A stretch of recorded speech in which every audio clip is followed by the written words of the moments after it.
Dios los bendiga, hermanos. Vamos a hacer una oración para que el Señor nos ayude en estos momentos. Bendito Padre Celestial, te damos muchas gracias porque nos permites alabar tu nombre por medio de cantos y de himnos. Te damos gracias porque permites que tu iglesia, Señor, se congregue en este tu santo día. Te queremos ahora alabar por medio de la predicación. Amén. Y no solo te adora el predicador, sino que la congregación te quiere adorar, alabar, escuchando atentamente tu palabra. Te pedimos que puedas estar con nosotros, Espíritu Santo, hablando a nuestro corazón, hablando a nuestro entendimiento, redarguyendo, Señor, en nuestra vida, nuestros pecados. Te pedimos perdón porque hemos ciertamente pecado contra ti, pero sabemos que nos podemos presentar confiadamente delante de ti por medio de nuestro Señor Jesucristo. Te damos gracias, Padre Celestial, porque estamos en este lugar y estamos meditando en tu palabra, en las cosas celestiales, en las cosas que verdaderamente llenan al hombre de gozo. Te pedimos por los que nos acompañan, nuestros amigos, que tú puedas también ayudarles a estar atentos y que tu Espíritu Santo aplique la palabra en sus corazones también, que puedas dar vida a los corazones muertos en este momento. Ten misericordia, Señor, de nosotros. Sabemos que somos débiles, pero sabemos que tú te glorificas en nuestra debilidad y tú eres el que tiene que ser glorificado y adorado en este día. Te damos muchas gracias y te pedimos de tu ayuda en estos momentos. Te pedimos todo esto en el nombre de nuestro Señor Jesucristo. Amén. Amén. Pueden tomar sus asientos.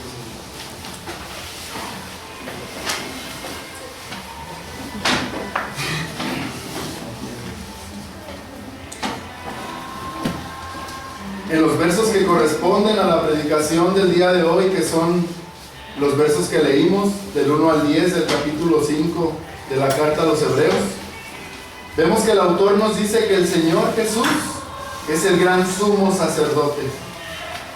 Y nos da pruebas aparte de que Cristo es un sacerdote superior a Aarón. Los hebreos, recordemos, a los que se les escribió originalmente esta carta, o en otras palabras, la audiencia original de esta carta, ciertamente estaban conscientes de su necesidad de Dios.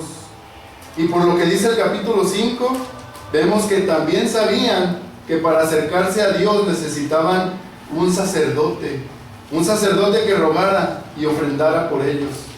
En otras palabras, estos hebreos sabían que necesitaban un abogado para con Dios. Estos judíos, al igual que nosotros, habían sido sentenciados a muerte. Por medio de la Biblia, que es la palabra de Dios, vemos que estábamos desnudos y desprotegidos delante del juez. Y lo peor de todo es que debido al pecado del hombre y a la santidad del juez, ni siquiera podían entrar estos judíos a la presencia de Dios para discutir su caso. Recordemos que esos cristianos judíos estaban siendo tentados a abandonar la confianza en Cristo para volver a depositar su confianza en el sistema mosaico. Corrían el peligro de rechazar al sumo sacerdote que es Cristo, al que es un sacerdote por mucho superior a Aarón. Estaban en peligro de rechazar al único mediador entre Dios y los hombres, a Jesucristo hombre. Veamos pues, hermanos, en el capítulo 5, de los versos 1 al 10, cómo el autor de Hebreos prueba la superioridad de Cristo como sumo sacerdote sobre Aarón.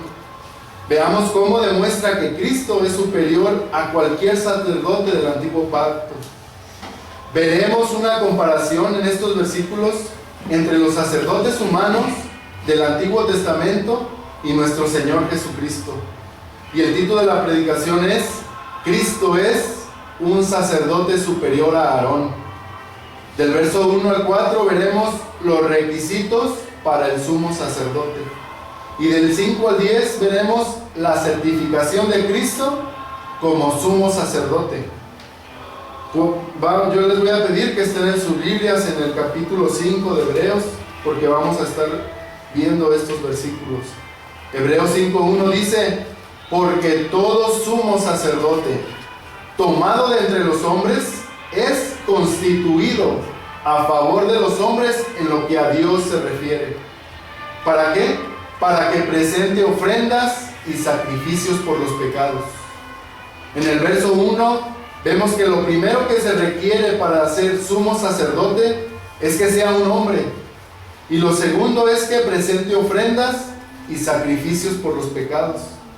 Cuando leemos que todo sumo sacerdote es escogido de entre los hombres, no quiere decir que cualquier persona en la nación de Israel podía ser considerada como candidato para el sacerdocio.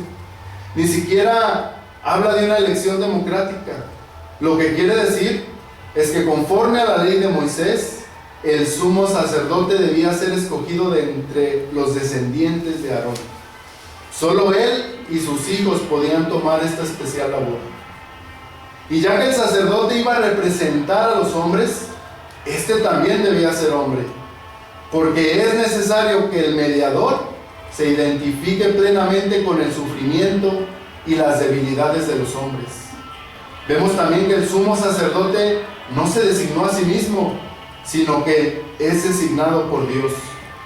El sumo sacerdote era llamado por Dios, y no para ocuparse de asuntos civiles, sociales, culturales, políticos o económicos, no. Su función se enfocaba solamente en los asuntos espirituales. Él estaba llamado para presentar ofrendas y sacrificios por los pecados. Los sumos sacerdotes no transmitían mensajes de Dios, pues esta función, recordemos, era la de los profetas, sino que propiciaban el acercamiento de los hombres a Dios, presentando los sacrificios que Él, Dios mismo, exigía para aplacar su ira en contra del hombre pecador. Recordemos que el Señor Jesús no es solo sumo sacerdote, sino que, como el autor de Hebreos ha demostrado en el capítulo 1, es también profeta y es también rey. Las ofrendas y sacrificios que el sacerdote presentaba ante Dios eran traídas por los hombres, y los hombres estos eran pecadores, y esas ofrendas servirían para expiar y aplacar la ira del Dios Santo. Estas ofrendas y sacrificios hacen referencia especial a los sacrificios que el sumo sacerdote celebraba en el gran día de la expiación, y eso lo vemos en Levítico 16.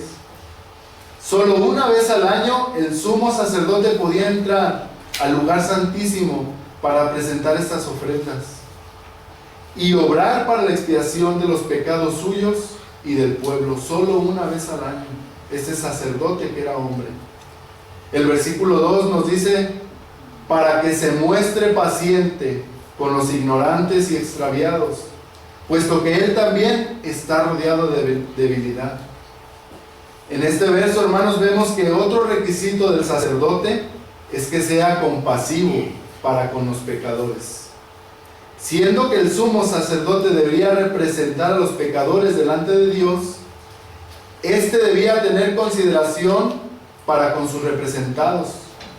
Aunque muchos de los pecados de las gentes le hayan parecido repugnantes a este sacerdote, él debía tener misericordia para con ellos, recordando el sacerdote siempre su propia debilidad y las tentaciones diarias que le conducían a este mismo sacerdote a pecar.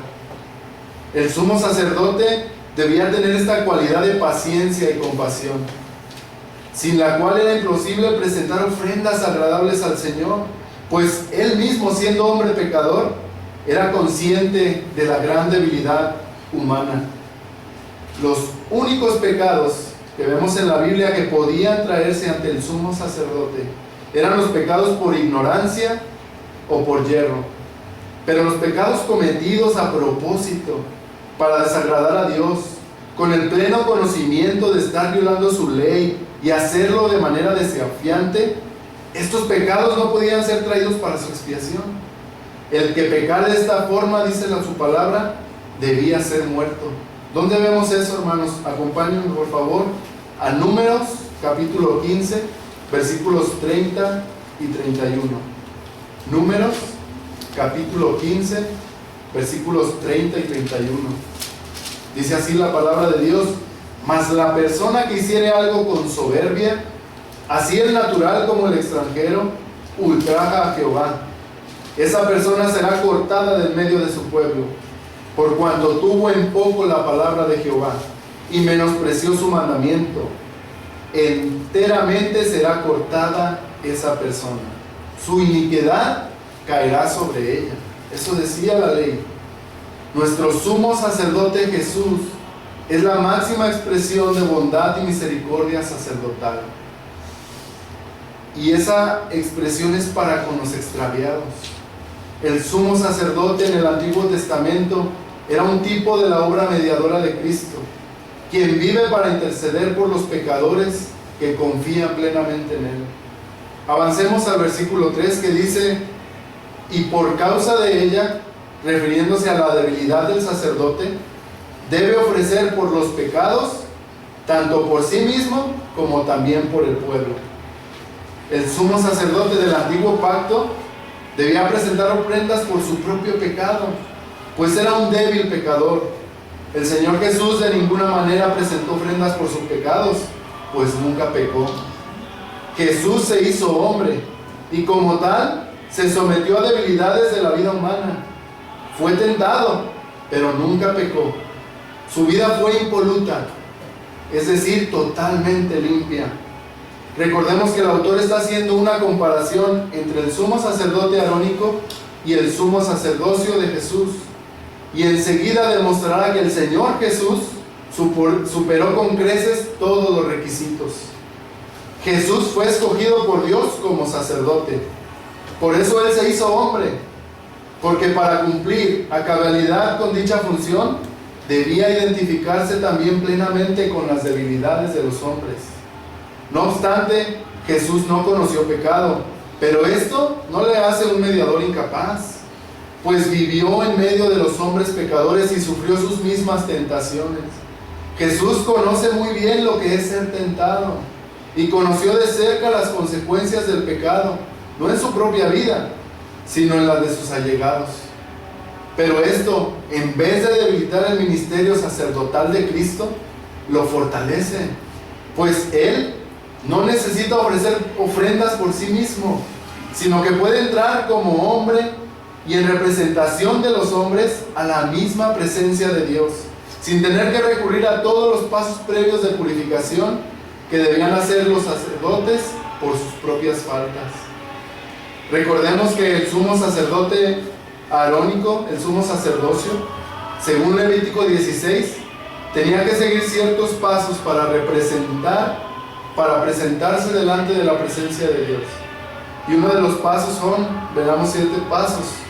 Ellos tenían que ofrecer un becerro como ofrenda por su propio pecado, y esto para expiar dicho pecado y el pecado de su casa. Número 2, tenían que entrar en el lugar santísimo con incienso. Número 3, tenían que rociar la sangre del becerro sobre el propiciatorio que cubre el arca.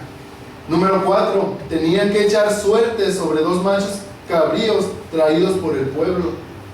Número 5, tenían que matar a uno de los machos cabríos como ofrenda por el pecado de la nación y rociar su sangre dentro del lugar santísimo.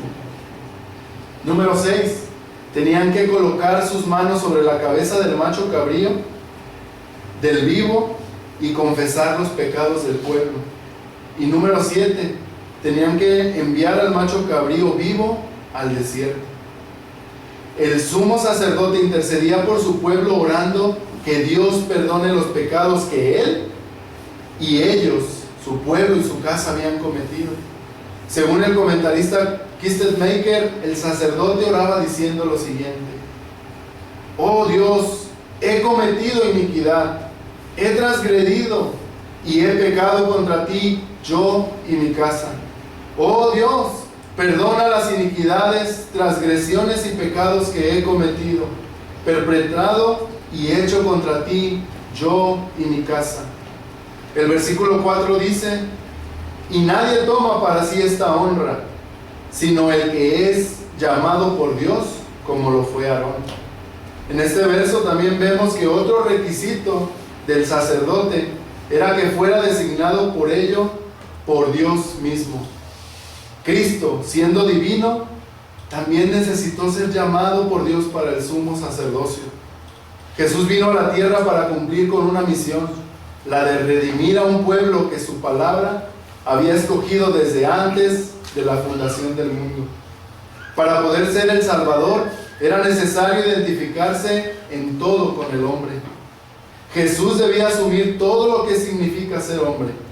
A esto le llamamos el estado de humillación, como dice Pablo en Filipenses capítulo 2, versículos 5 al 8. Vayamos, hermanos, a este pasaje de Filipenses capítulo 2, versículos 5 al 8.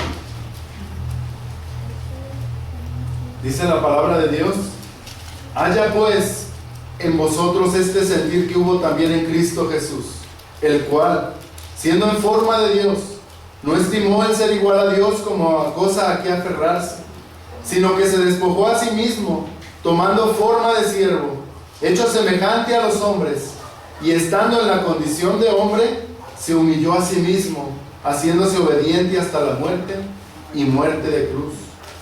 Jesús tenía el poder de hacer todo lo que Él quisiera, pues Él es Dios verdadero de Dios verdadero, como dice el credo.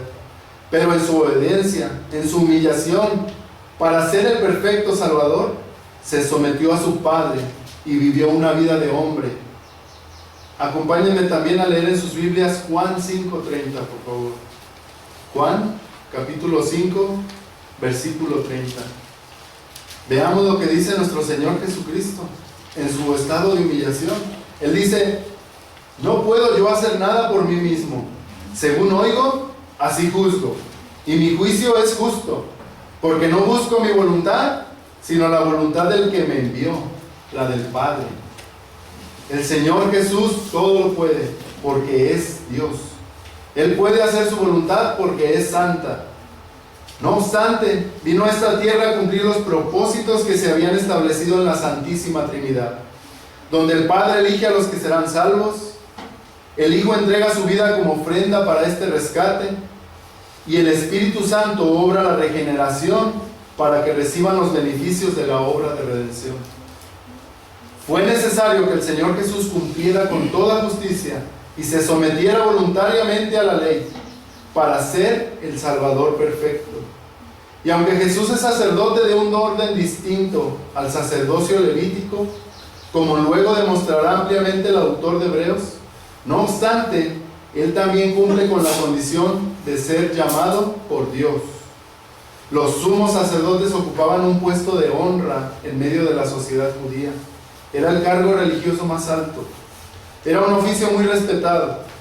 Pero ningún hombre podía asumir ese oficio por iniciativa propia, sino que debía tener el llamado de Dios.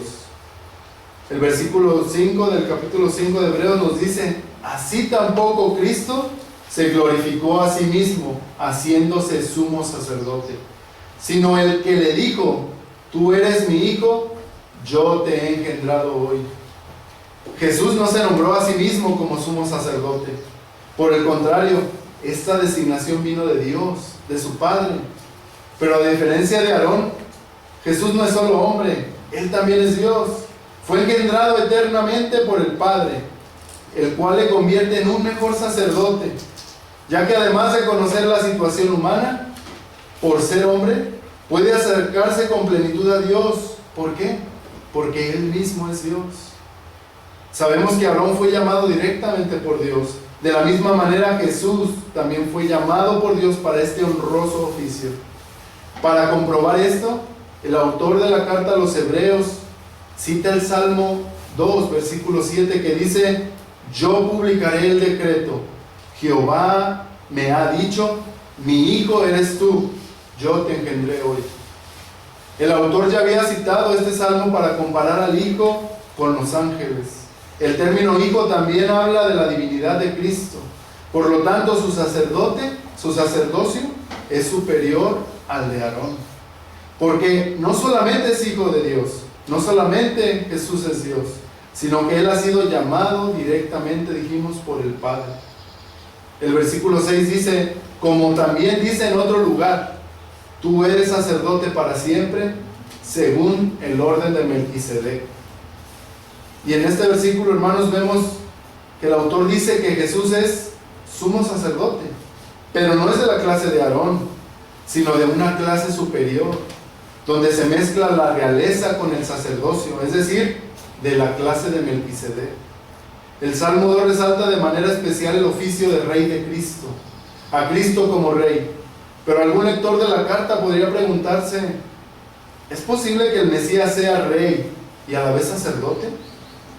Y el autor de Hebreos le responde citando el Salmo 102, verso 4, que dice, tú eres sacerdote para siempre, según el orden de Melquisedec. Recordemos que los judíos, cuando esperaban al Mesías, estaban esperando a un rey de la casa de David, el cual les libraría de la opresión extranjera. Pero este rey no podría ser sacerdote. ¿Por qué?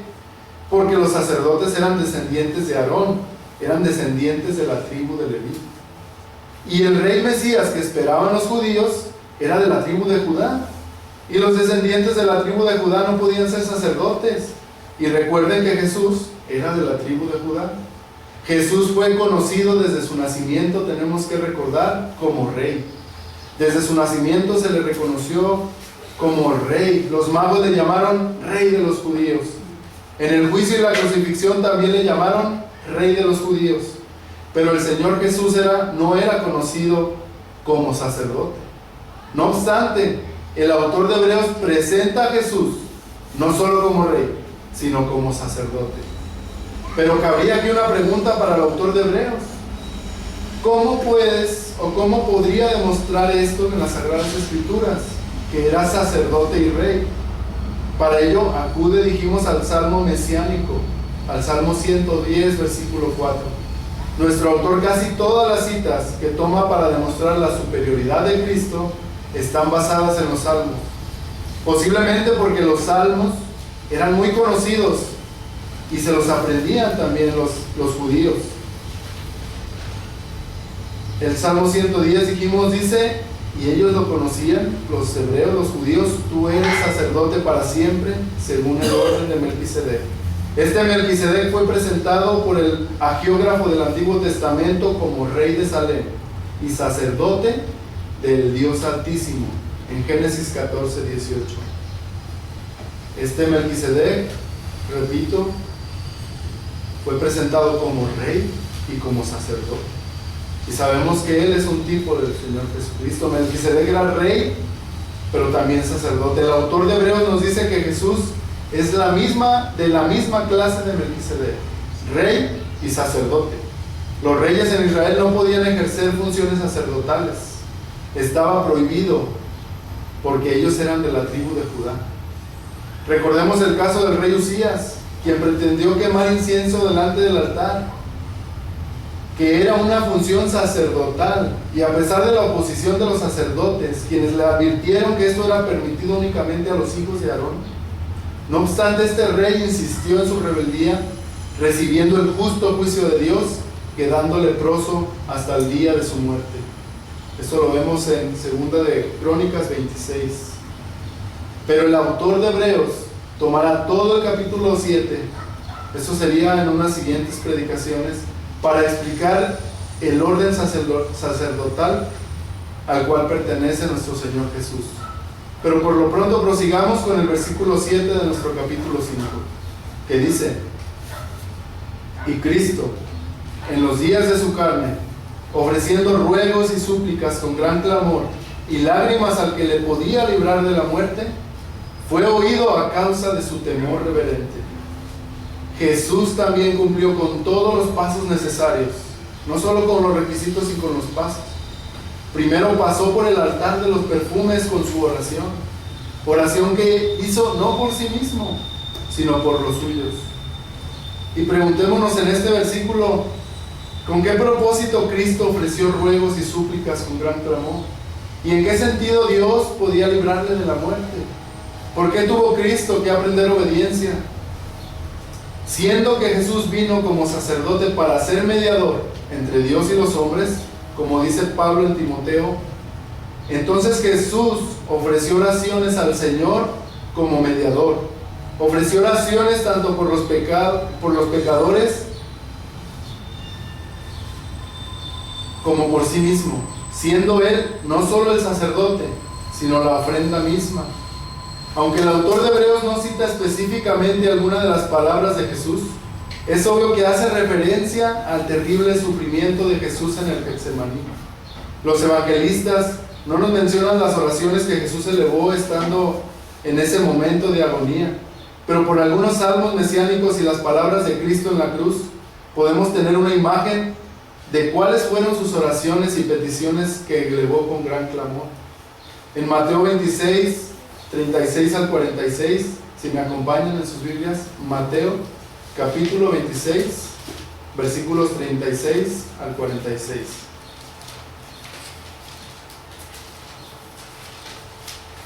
Dice la palabra de Dios: y tomando a Pedro y a los hijos de Zebedeo, comenzó a entristecerse y a angustiarse en gran manera. Entonces Jesús les dijo: mi alma está muy triste hasta la muerte, quedaos aquí y velad conmigo. Yendo un poco adelante, se postró sobre su rostro, orando y diciendo: Padre mío, si es posible, pase de mí esta copa, pero no sea como yo quiero, sino como tú. Y en Lucas 22, 44, el autor nos muestra la oración de Cristo que dice: y estando en agonía, oraba más intensamente, y era su sudor como grandes gotas de sangre que caían en la tierra.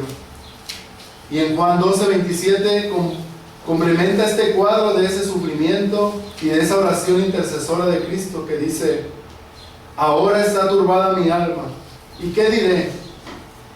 Padre, sálvame de esta hora, mas para esto he llegado a esta hora. Y en Juan capítulo 17 Jesús eleva su oración intercesora por todos los que habían de creer en Él. Y esta es la función sacerdotal en acción. Así que Jesús no se transformó en sacerdote cuando ascendió a los cielos, sino que durante toda su vida terrenal ya Él estaba fungiendo como tal, elevando oraciones y ruegos ante el que le podía librar de la muerte. Y luego que muere y resucita y asciende al cielo, Él sigue siendo un sacerdote en favor de su pueblo. Pero ¿en qué sentido Dios podía librarle de la muerte, como nos dice estos versículos de Hebreos? Realmente hay muchas cosas que nunca podremos comprender a cabalidad en relación con los profundos sufrimientos de Jesús. El Salmo 22 nos da un vistazo de estos sufrimientos, pero nosotros los creyentes nunca vamos a experimentar esos sufrimientos tan profundos que experimentó Cristo. Jesús, siendo la segunda persona de la Trinidad, era consciente que debía enfrentarse con la muerte. Este fue su compromiso ante el Padre con el fin de redimir a un pueblo para sí. No obstante, Jesús, el hombre perfecto, sabía que esta no iba a ser una muerte suave, sino una terrible muerte, porque Él experimentaría lo que la Biblia llama la muerte segunda. ¿Y qué es esa muerte segunda? Es la eterna y definitiva separación de Dios, el abandono total del Creador, que Dios nunca más escuchará los clamores de los que la experimentan. Y esto es más terrible que las llamas del infierno. Esto, hermanos, es el verdadero infierno, que Dios nunca más escuchará los clamores de los que estén en el infierno. Si bien es cierto que el infierno es un lugar donde sufrirán eternamente los incrédulos y está plagado de los dolores sin fin, relacionados con el fuego y el gusano que nunca muere, el verdadero sufrimiento que los impíos experimentarán es saberse eternamente separados de Dios, que el misericordioso ser habrá cerrado para siempre el cielo y nunca podrán ser escuchados por Él. Esta es la experiencia que Jesús debía sufrir por todos los elegidos de Dios. Él mismo sufriría el infierno de la separación de Dios.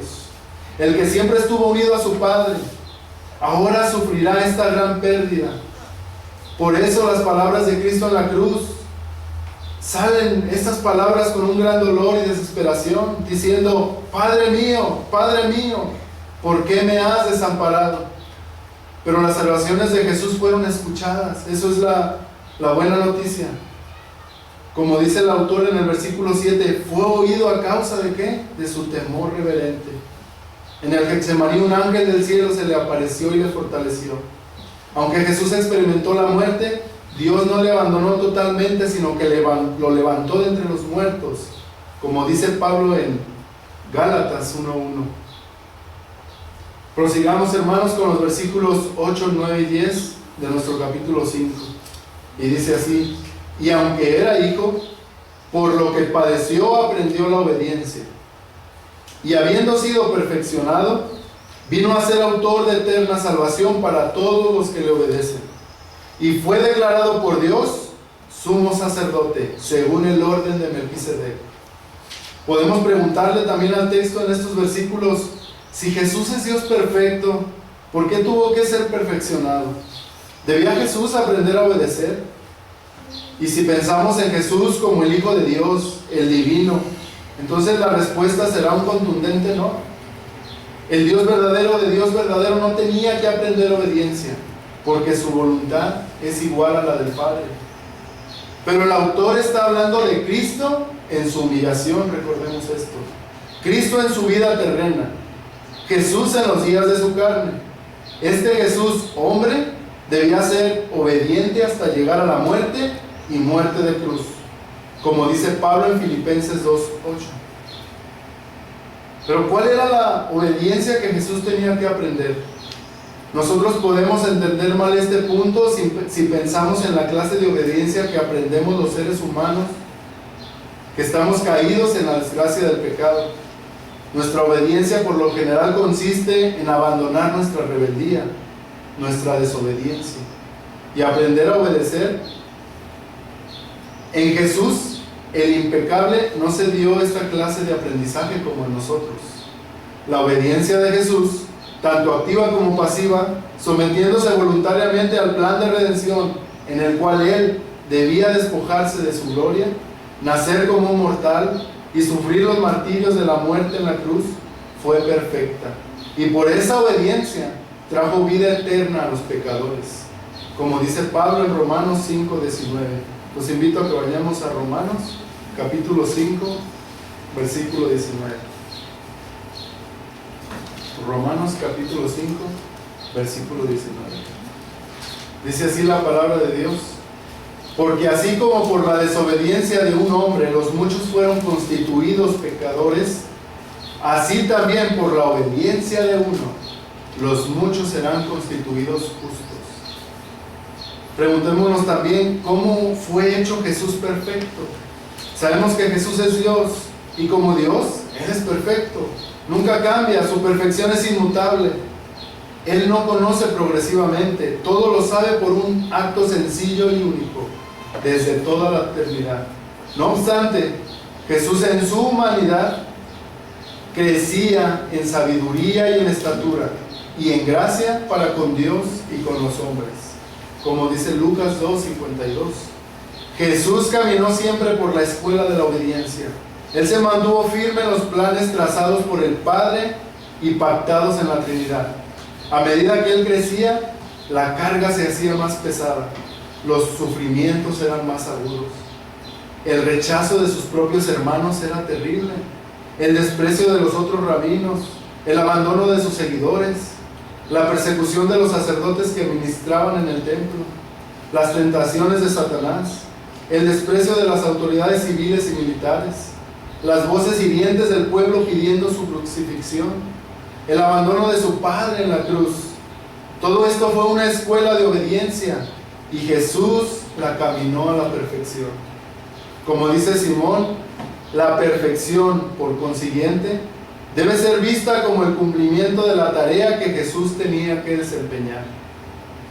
El versículo 9 de nuestro pasaje dice: y habiendo sido perfeccionado, vino a ser autor de eterna salvación para todos los que le obedecen. Pero preguntémonos también aquí, ¿por qué la salvación está expresada en términos de obedecer? ¿Acaso no es solo por gracia, sin necesidad de obras, como enseña Pablo esta salvación? Primero, es importante hacer notar que la salvación ofrecida por la obediencia del Hijo de Dios está expresada en términos de eternidad. Dice, autor de eterna salvación. La obra de redención obrada en el camino del sufrimiento del Hijo de Dios no tuvo como fin ofrecernos una salvación que se pueda perder, sino una salvación segura, para siempre y eterna. Y este es el consuelo de los que andemos en el camino de la obediencia. ¿Obediencia a quién? Obediencia a Jesús. La salvación se ofrece a todos los hombres a través del camino de la fe en Jesús, en su obra perfecta. Por eso el apóstol Pablo declara en Efesios 2:8, porque por gracia sois salvos por medio de la fe. Y esto no de vosotros, pues es don de Dios. Incluso la fe es el medio para recibir esta salvación. Es un don de Dios. La Biblia nos enseña que los pecadores no deben hacer ninguna obra para ser salvos. Romanos 4:5 dice, si me acompañan en sus Biblias, Romanos capítulo 4, versículo 5, por favor. Romanos capítulo 4, versículo 5. Donde vemos que los pecadores no deben hacer ninguna obra para ser salvos. Dice su palabra, mas al que no obra, sino que cree en aquel que justifica al impío, su fe le es contada por justicia. Pero ¿cómo sabemos si realmente hemos creído en Jesús? O simplemente, ¿cómo sabemos si estamos profesando una fe falsa? Jesús responde esta pregunta diciendo, si me amáis, guardad mis mandamientos. El que tiene mis mandamientos y los guarda, ese es el que me ama. Y el que me ama será amado por mi Padre, y yo le amaré y me manifestaré a él. No somos salvos por obedecer, obedecemos porque somos salvos. Terminemos, hermanos, con unas breves aplicaciones.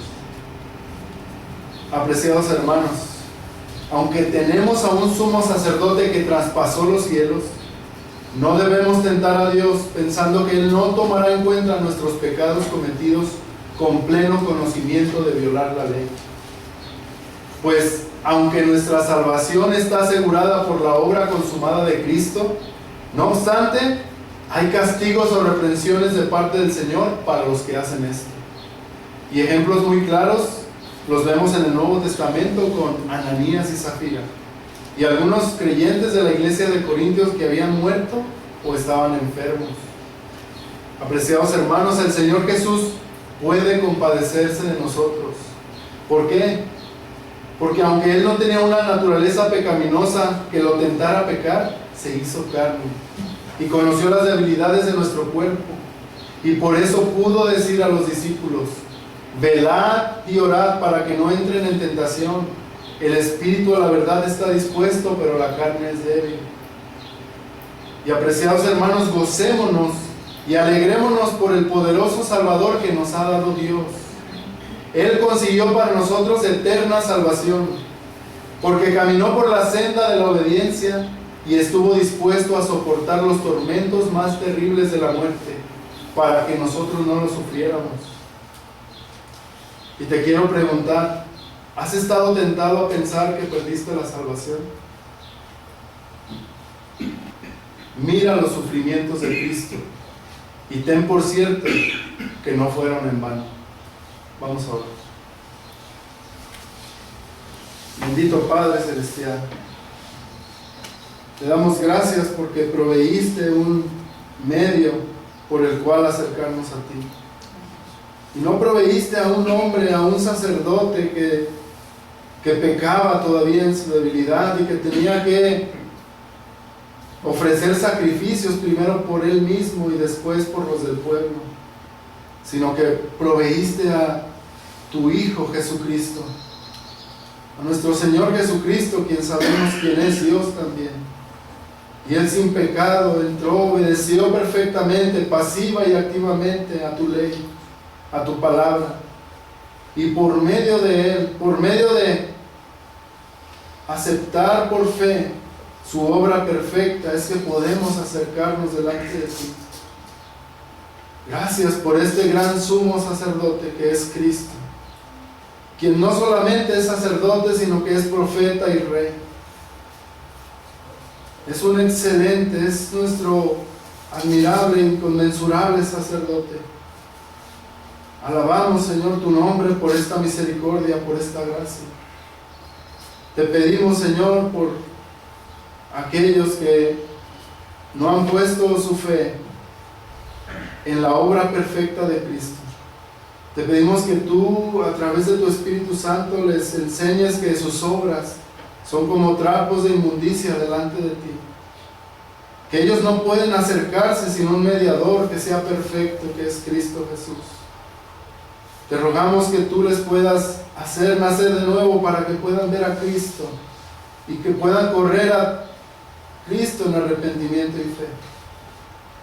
Te damos gracias, Señor, por esta iglesia, porque aquí has reunido a hombres que han sido renovados por tu sangre preciosa.